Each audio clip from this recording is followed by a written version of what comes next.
Alright guys, so about 6 months ago I came across a crowd-funded campaign on Indiegogo for an Android-based handheld gaming console. I saw some potential, especially for retro gaming through emulators, so I decided to make a contribution. The thing is, with Indiegogo, it's basically where you would go if you had a great idea that you wanted people to help you bring to life. If you do know anything about crowdfunded campaigns though, you'd know that these things aren't always guaranteed to work out.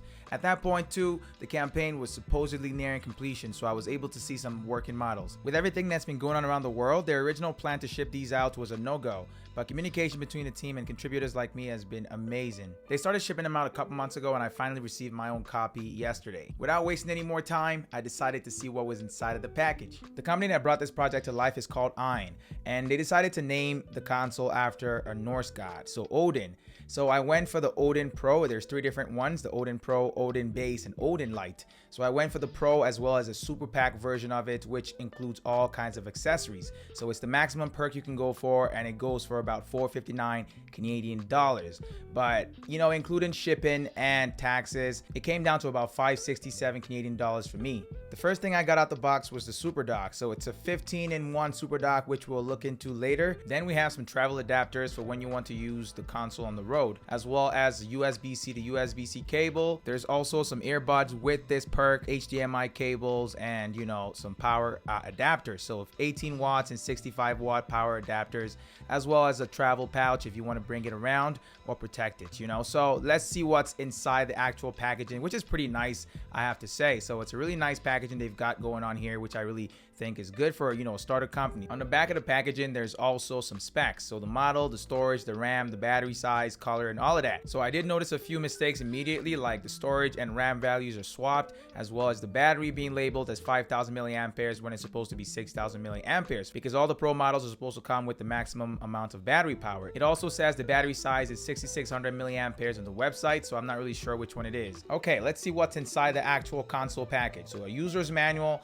and then the console wrapped in a simple plastic wrap. I went for a transparent whites. There's different variations you can choose from. I think about 6 of them. I don't know, but it kind of gives me that feeling of like holding a PlayStation Portable. So that was my favorite portable console as a kid. So having this just kind of takes me back. There's also a USB Type-C to Type-A cable inside the package. The first thing I did was try out the thumbsticks, the buttons, all of that cool stuff. And the D-pad was a little squiggly, but I think it's fine for me. You know, I didn't really feel like it was too bad. For $63, you can also add the dock to your order, which is pretty cool because it does a lot more than what it's worth. I'm actually really digging the design of the, you know, bag, the travel bag. It's pretty tough on the outside, so it seems like it can withstand, you know, drops or any kind of, you know, impact, which is pretty cool. Inside the travel bag, there's also the Hardshell Case, which is really useful if you want to protect your Odin console even further. So it's pretty cool. I threw it on immediately and I turned on the console. So the first thing upon boot you see is their logo and, you know, kind of their intro for the console. So the Odin kind of pops up on there. The setup was pretty quick and pretty straightforward, nothing crazy, just, you know, the usual: connect to internet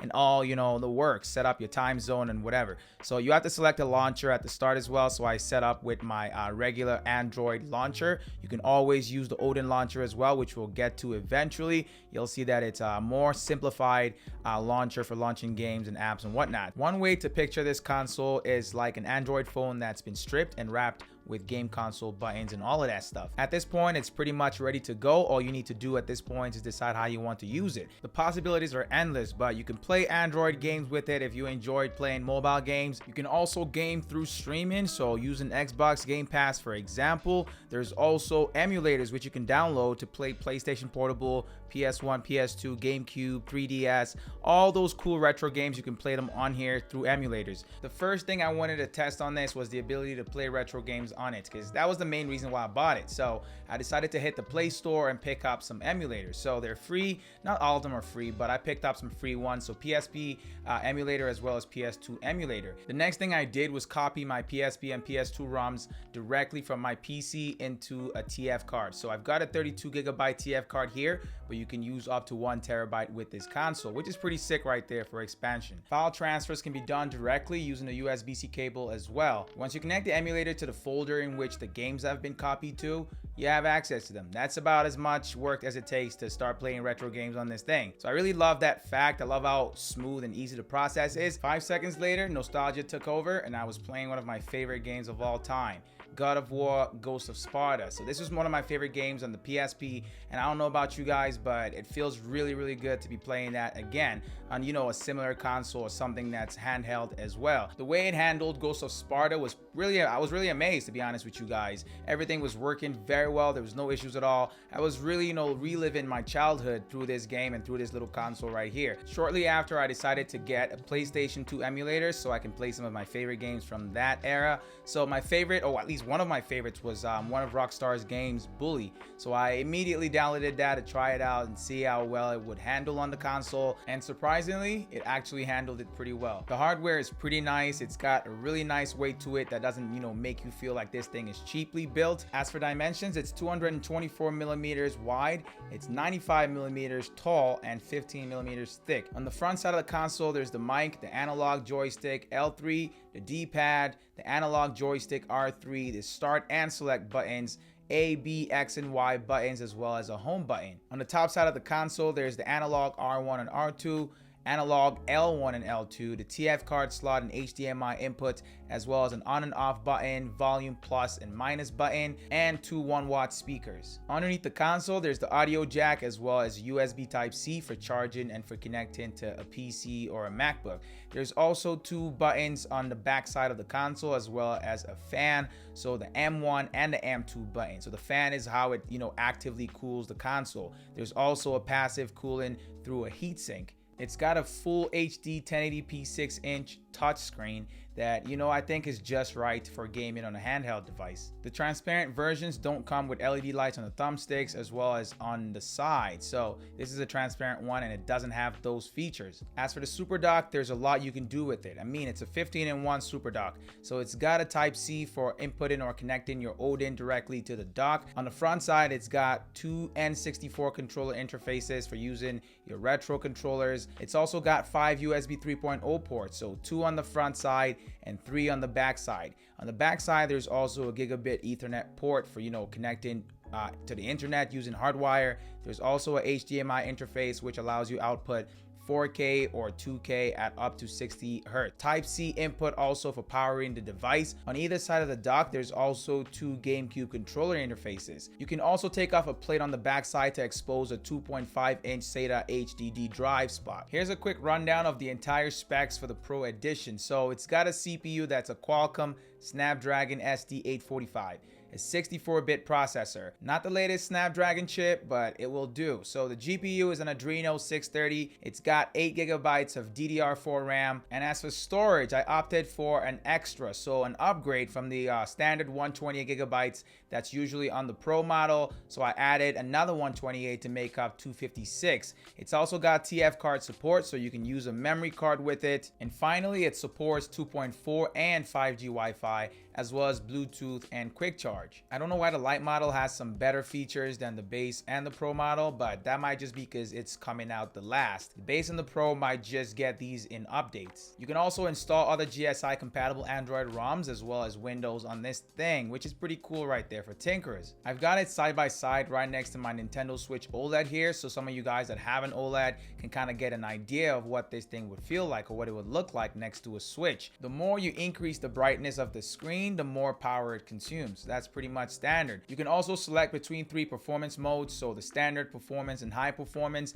and all these do is optimize your console for different gaming scenarios. There's also 3 options you can select for the fan for active cooling, so quiet mode to keep it quiet, sports mode to drive it into overdrive, and then smart mode to select based on the game or the way the console is feeling. You can connect an external controller to it using Bluetooth, so all you have to do is pair it. I've got a DualShock 4 right here that I've set into, you know, Bluetooth pairing mode, and I'm just gonna hook it up to the Odin console. So it's a very simple process. All you gotta do is pair it up and you're good to go. It recognizes it and it becomes the controller for the console. There's some games that it just feels better to play using a controller. For example, Mortal Kombat Unchained right here for me, I love to play with the controller, like an external controller. When you're using the emulators, you can also map your controller or the Odin's controller very easily using the settings menu. For me, that's huge because I like to play certain games using, you know, certain button configurations that I'm already used to. There's also the option of gaming on a larger screen using the dock. So you can hook it up using HDMI cable and power it on using USB-C. And then you go ahead and output 4K or 2K video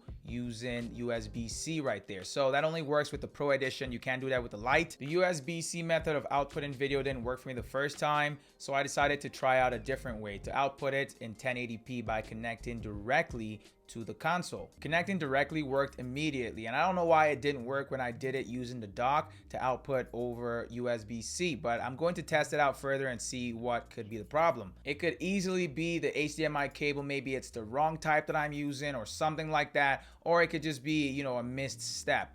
Either ways, I'm going to figure out what the issue was and I'm going to get it to work. But so far, even just using 1080p seems to work very well. Everything worked great. It wasn't full screen, but maybe that's to do with a setting as well. The Odin Launcher makes the console more like a handheld console. So it gives you a simplified menu for accessing all of your different apps and your gaming. It's best used by people that want to avoid, you know, dealing with the Android interface and want to use the console just like a console as opposed to like a PC or a phone. So you can launch whatever you want from there. You just got to set it up and, you know, add whatever you want to add to that launcher. You can enable auto rotate, which allows you to switch between a horizontal and a vertical orientation. So this allows you to use it just like you would a phone. So say you have Facebook and you want to use that app on here, you could do that as well. So after depleting the battery to about 25%, it took me about an hour and a half to get it back to about 85%. So I'll estimate between 2 hours to 3 hours for a full charge from 0%. For charging, I use the 65 watt power adapter. There's also an 18 watt power adapter, which I think comes standard, and it's the one that you're actually supposed to use. The Hardshell Case has a decent build, and honestly, it makes holding onto the console a lot easier. I don't know, maybe it's just me, but it feels a lot easier to hold on and, you know, push the buttons with the Hardshell Case on there. Apart from retro gaming, I've also been using this console for some Xbox cloud gaming. So I use my GamePass subscription on my PC and my Xbox console on here just directly. I just go cloud and I play off of Wi-Fi. At one point, I also used my phone to provide cellular data for the console so I can play, you know, without being connected to Wi-Fi, and it worked pretty well as well. I'm gonna end up testing out this feature a lot further because I'm very interested in cloud gaming, because that's like the ultimate, you know, way to game, because you just have to deal with 0 updates and you can continue exactly where you stopped on any of your consoles, you know, anywhere. So that's pretty cool right there. There's also PS remote play. I haven't tested that out yet, but I'm pretty sure it's going to work well on this console. I'll talk about those more after about a month or two of really using this console. Although I prefer to use headphones or earphones while gaming with handhelds, but you know, the speakers on this thing aren't even that bad.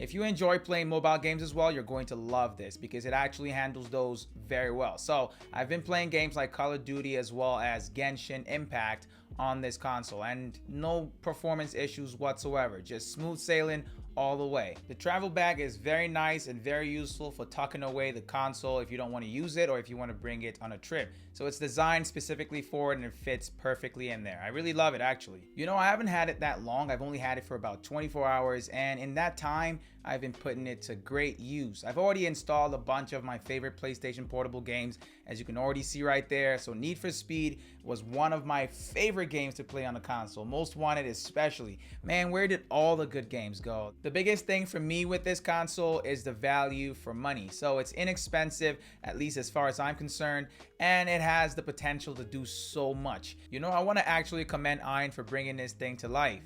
For a crowdfunded campaign, I didn't really expect much. Matter of fact, I expected it to not do well or just to be some kind of flimsy device. But they've kind of blown my mind so far. Like I said, I've only had it for about 24 hours, but you know, there's more time to mess around with this. I'm going to be trying a lot of things with it. I'm the kind of guy that you give something that's open source and I'll kind of just take it and run with it. I'd like to know what you guys would do with this console if you had one. So would you choose to go the route of playing retro games only, or would you choose to play mobile games or cloud gaming, or even, you know, removing the entire OS and replacing it with Windows? So that's it for me on this video. My first 24 hours using the Odin Pro Android gaming handheld console. I will be back again in about a month or two with a proper review, you know, like one after using it for a little bit. If you did make it to this part of the video, make sure to comment #RetroGaming down in the comment section, and go ahead and give the video a like. Make sure to subscribe if you're new to the channel, turn on notifications if you want to be notified whenever I drop new videos. But that's it. I'm out. I'll catch you guys next time.